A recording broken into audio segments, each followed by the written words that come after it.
Hi, my darlings. I am Lady Stars and Fire. My real name is Michelle Espinosa, and here is your weekly healing messages for April 9th through the 16th, from Monday to Monday. I give you a little bit of Rune cast. I give you what Spirit gives me to pass forward, as well as a little bit of information of what astrology holds for us during this week. And this is going to be a big week. This is a powerful week, and this is a week you don't want to get wrong. So much is going on, and it does deal with the astrology. However, I'm going to start off with what I am given as the rune cast, go into spirit guidance, and then I'll walk you through how that astrology is playing out and why that energy feels and why it's heightening as it's doing that. Because there's major shifts going on and a major change that's going to basically can redirect you into the directions of which you will be going. And if you get this week wrong, you might find yourself going in the direction you don't want to be going in. And that all has to do with if you're ascending and learning and growing spiritually, basically. But let me start off with the rune cast. The rune cast this week, we are given Nothis, we are given Jera, and we are given Hagulas. You can double check back to my Facebook page, my website, any place where I have social media out, and it will kind of give you a short view of what these runes are. But I'm going to give you a small version myself, and then the reason I'm saying it this way is because we are actually given one specific rune for this week. The others are the energies we are feeling this week. The Hagulas, the Jera, the Nothis are the energies that we're going to be seeing come to fruition and working through during the week. The guidance we are given are the guidance we were given for this week as we work through those energies from Spirit is Iwaz. Now, Nothis is warming the fire and distressing the cold. Basically, it is going to be working through karmic obstacles, but it's working through that energy as it goes through Jera, because Jera is the returning of energies, and it's considered usually the harvest, but this week it's definitely going to be the returning of energies. Look at it kind of like it's the threefold theory coming to full circle. And then Hagulas is bringing in that crisis that will come into creating harmony if you learned any lessons and you're actually moving up. We are given, though, and I'm going to go over with you, Iwaz, because Iwaz is the key here. If you know that some drama and karmic obstacles are coming in, it's all about discipline and how you approach it as you move forward, which will help make that recreation redirect the way you want it to, not against you. You want to work with the energy, not against it. That's always the key there. Iwaz speaks to us. It is the axis of life and of death. It speaks to all elements, but it is safety. It is strength, reliability, and dependability, as well as trustworthiness. It points to discipline, transformational change that must have your full commitment in order for it to actually make that transformational change in a positive way. But it does describe situations of denial, deprivation, and hardship. It will bring those forward as it's turning us into that regeneration cycle through the death and into the new life for that rebirthing.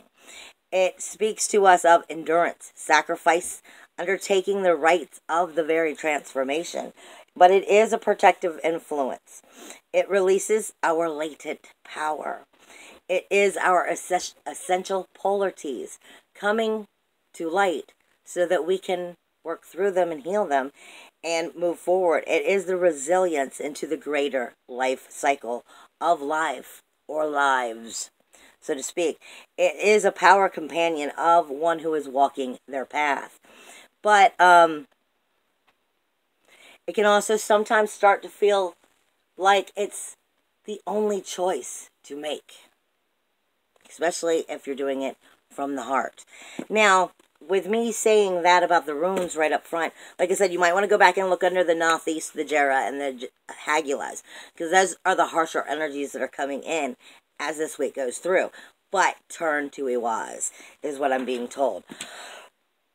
Excuse me. Now, this week, like I said, is a major important week. At the end of the week, Mercury finally goes direct.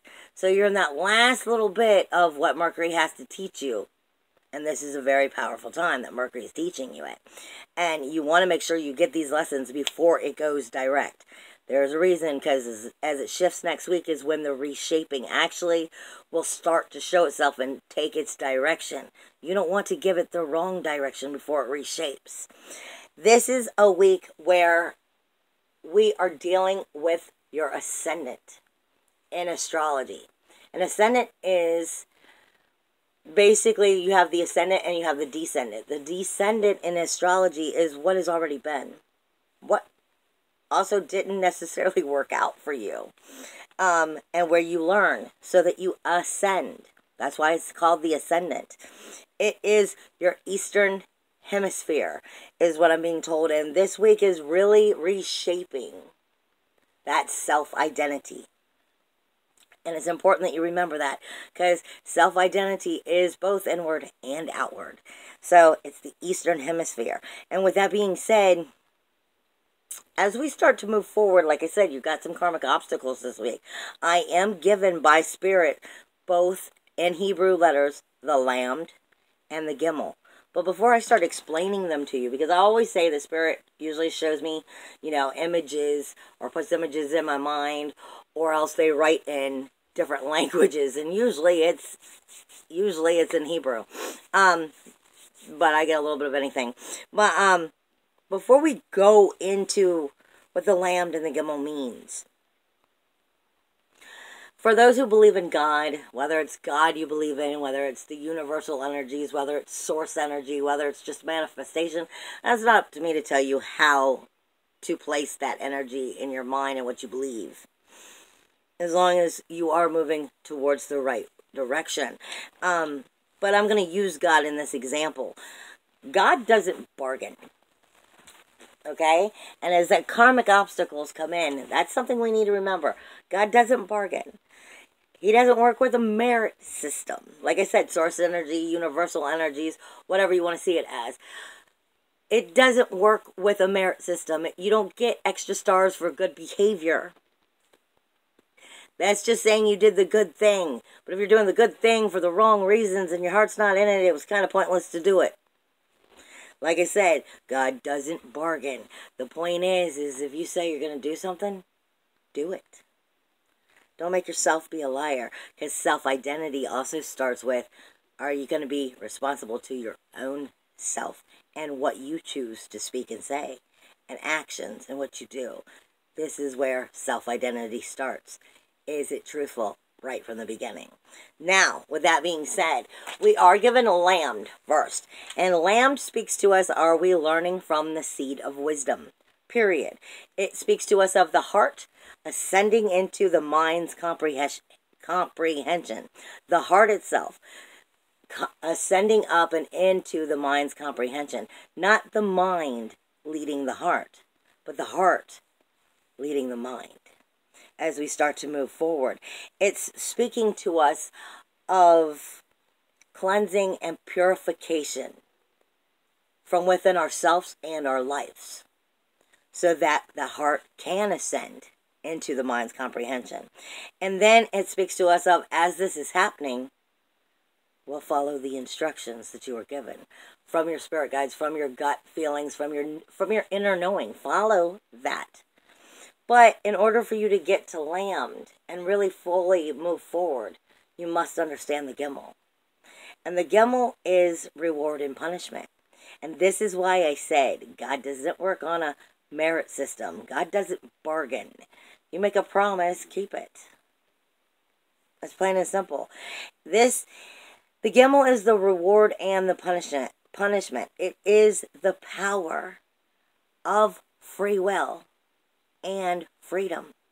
It is the free will, God-given choice of free will to choose good or bad. And it speaks to us of doing it in our daily activity, our everyday. Don't put off for tomorrow what can be done today. Don't say that you'll you'll correct the problem today, because I'll do the wrong today and I'll get right tomorrow. This is saying in your day-to-day, you only have the opportunity to choose right and wrong today. You're never promised tomorrow. So you have the choice. Do you choose to see life as the reward or the punishment? Because either way, you're going to get to the same place, one way or another. So the free will choice is where your freedom lies. Are you using it properly, that free will? Now, also before I get into the astrology for the week, I was given a shamanic journey that might help you also understand on the level of where this is going to a point. Because like I said, a lot of it has to do with what's going to happen next week with it in astrology and as that energy builds. But on the shamanic journey, I'm being shown like a caged animal. A very, very large cage. And inside of this cage, and I shouldn't even say a caged animal, it's just like a large cage, and inside is just all kinds of chaos. I mean, like, best way of putting it, it's like looking into a whole nother world or a whole nother area. Like, if you're on that side of the fence, you're not the same as us, so to speak. You're not free if you're in there. You're in the cage. And in the cage just looks like it's chaos. But what I'm seeing is a tiger in there that's just attacking. And there are people in there. And what I'm seeing is the tiger is just attacking people. But the cage is so big that over here is another tiger that's completely at peace, not fighting, not defending, not just completely at peace, and he's actually standing next to the doorway that opens the cage. While this side is all chaos, the tiger is just attacking and attacking and attacking. What I'm being shown is what would feel like the trainer, the keeper, like at a zookeeper. The zookeepers would be coming over to let the other tiger out, to give the other tiger its freedom. This is what I'm talking about, this energy this week, versus the Gimel and the lamb. It's the punishment and it's the reward. And with that energy that's going on, free will is your choice. You only have a choice to choose right or wrong once. You may go back and correct things in life, but the point is, you still chose wrong. So are you going to choose right for the good or for the bad? Is your heart going to ascend up into the mind's comprehension, or is the mind taking over the heart? And that is key this week. Now, with that being said, we do have a new moon coming. This is that energy also that's building for that preparation of the redirecting for that new moon as soon as this week ends. The new moon actually is taking place on Sunday the 15th. This is going from Monday to Monday. But the new moon is taking place on the 15th on Sunday. That very same day is when Mercury goes direct. Okay? Mercury in retrograde cannot help it. It's a little bit more self-centered. But it's not just that. It's in a fire Aries energy. And it's got the sun sitting in the same sign, and it has Uranus sitting in the same sign. So Uranus is in the universal first house of self-identity, where Mercury is, speaking to us about what we need to make us feel better about ourselves and the very life we are living, so we can create it. And the sun is making us really see the core of these situations. Uranus is making us see the independence and or where we're lacking in those situations and why. As well as the Mercury is the mediator here. Because Mercury has a lot going on with that universal 10th house of Capricorn right now. So it's the mediator of our life right now. And this is one time Mercury retrograde and Aries is speaking to us of recreating, but for a long term. I mean, really, really on a self-identity level. And you want to make sure you get these messages in that are coming in from that astrology prior to that new moon, as well as prior to the fact on the 17th, next week, on Tuesday, Chiron is going to move into Aries as well. And Saturn is going to be going retrograde. Remember, Jupiter already is retrograde. Jupiter is abundance and higher knowledge and learning. And Jupiter Jupiter's always got his way of sticking his nose in everything and being, you know, the abundance creator, amplifying everything. But this is one of those weeks where he's amplifying. Trust me. Jupiter is speaking this week in ways that's going to do that. But here is your other key. That energy that's making it go as it's growing is Chiron. Chiron is moving into Aries, like I said, on the 17th next week. But all week, it's sitting in the cusp. All week, it's sitting in the cusp of your universal 12th house and your universal 1st house of Pisces and of Aries, of the healing, magic, and denial that all takes place in Pisces. It's the denial coming up for the healing ability to recreate as it finishes the cycle so Aries can start a new cycle. Chiron is the wounded healer. And Chiron doesn't just deal with, you know, actual body wounds. He does, but he deals with soul wounds, honey.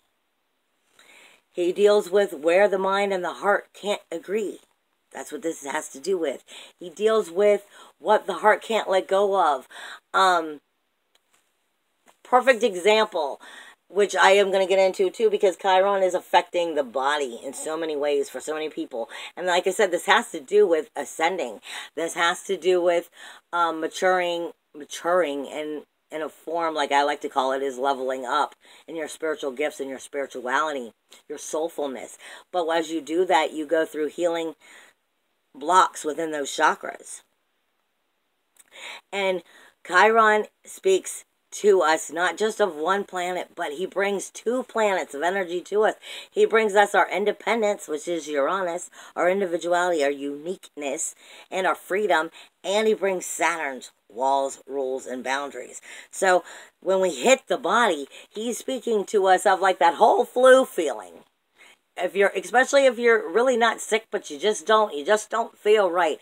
If your bones and body just feel sore, that's where Saturn is talking to you through Chiron right now. Because that's the boundaries between you and the rest of the world. Okay? Independence, he's speaking with our mind, with our heads, with our ears, our throats, our jaws. You know, all of this. This gives you that reason for the flu symptoms, the earaches, and all of that. All of these things are being tweaked right now. It speaks to us of our feet, because we're talking about the Pisces energy. It speaks to us of our knees. It even speaks to us, because like I said, Jupiter is finding a way to amplify everything and always sticking his nose in it. It speaks to us even with the Scorpio energy right now.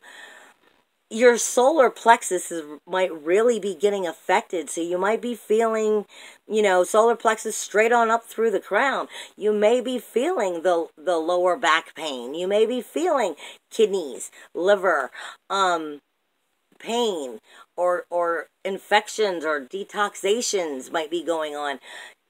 Bladder infections. All of this might even be coming up. You might be getting those gut feelings, heart palpitations, all of that. Now, by all means, if you're feeling like you need to go to the doctor, please, yes, do so.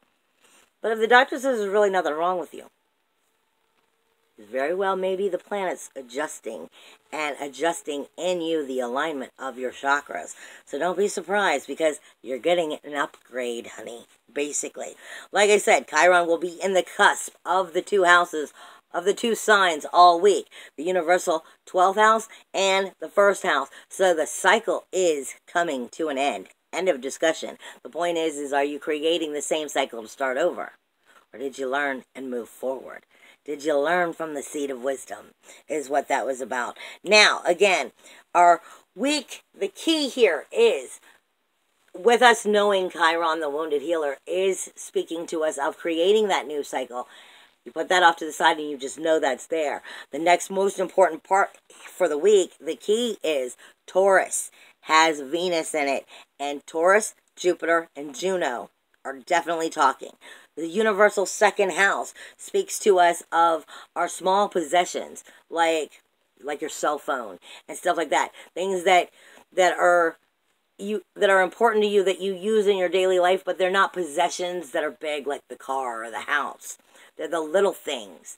Your phone, a purse, some jewelry, the little possessions.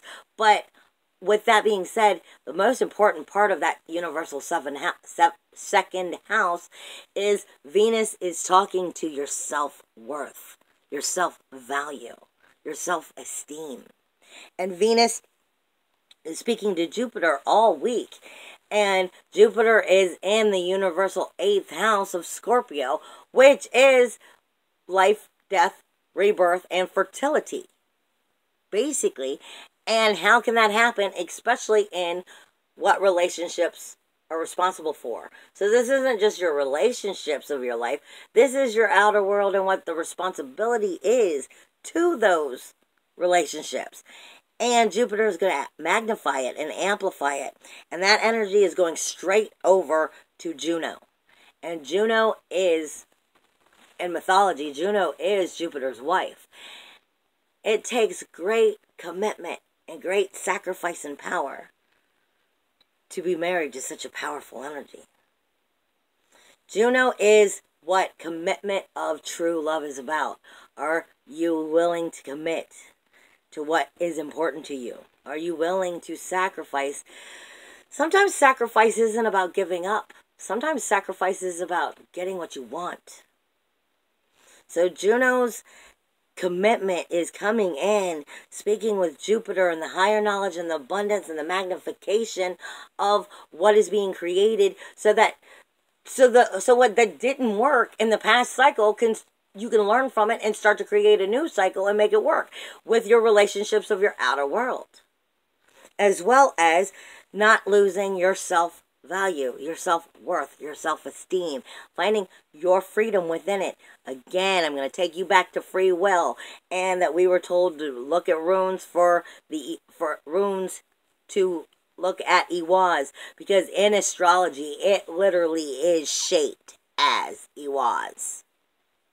This speaks to us of discipline, honey. So as you move forward, you need to make sure that you have it, and it's in a positive way, it's there. But we do have negatives that might try to trigger you to go the opposite way this week.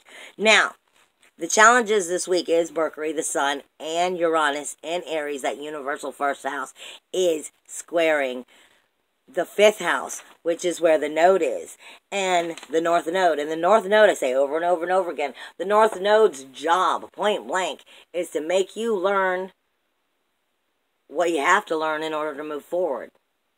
Period. What you have to learn in order to move forward. Well, in that 5th house, it's speaking to us of children, of our creativity, our pursuit of pleasure in general. It's speaking to us of our love, of our sports, our hobbies, our taking risks, our teachings, our drama, our self-expression.